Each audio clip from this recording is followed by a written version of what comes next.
Bonjour et bienvenue à tous pour une nouvelle immersion.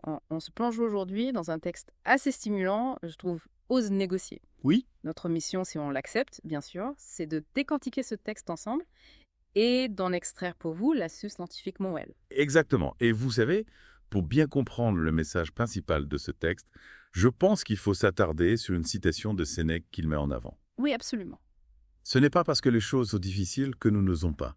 C'est parce que nous n'osons pas qu'elles sont difficiles. Pas mal, Voilà, une phrase qui, je trouve, résume bien l'esprit du livre. tout à fait. Et pour vous qui nous écoutez, imaginez un instant, vous voulez demander une augmentation. Oui. Mais l'idée même vous terrifie, vous êtes paralysé à l'idée d'aborder le sujet. Ah oui, ça c'est. Eh bien, figurez-vous que Ose négocier explore justement cette peur de la négociation qui nous bloque complètement. Oui, cette peur qui nous empêche d'agir, c'est vraiment un point central du texte. Exactement. On anticipe des réactions négatives, on se sent mal à l'aise et finalement, on n'ose pas. Ce qui est intéressant, c'est que souvent cette peur crée des obstacles bien plus importants que la négociation elle-même. Oui, c'est vrai. En fait, on se crée nos propres barrières. Exactement, par exemple, en n'osant pas aborder une question, ou on se prive peut-être d'une solution favorable. On s'enferme dans une situation qui pourrait être bien pire, en fait. Ouais, c'est un peu ironique quand on y pense. Alors, face à ce blocage, Ose négocier propose une solution assez pragmatique. Laquelle y a? L'entraînement, tout simplement.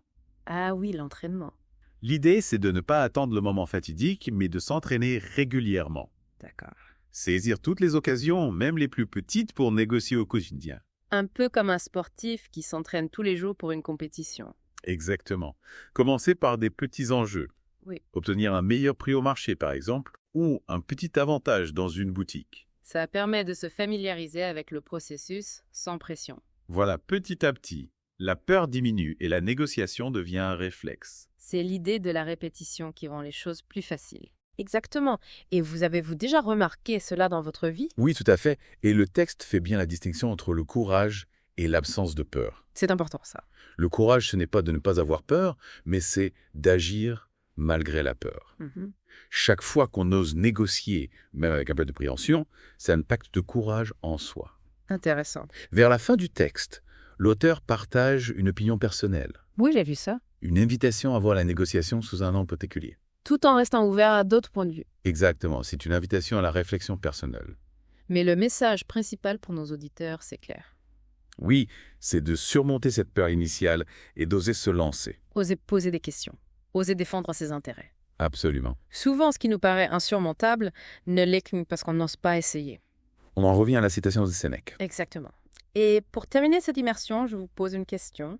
Oui. Dans votre quotidien, y a-t-il une situation, un petit enjeu où vous pourriez vous exercer à négocier? Prenez un instant pour y réfléchir. Comment l'application de ce principe pourrait transformer une difficulté que vous percevez?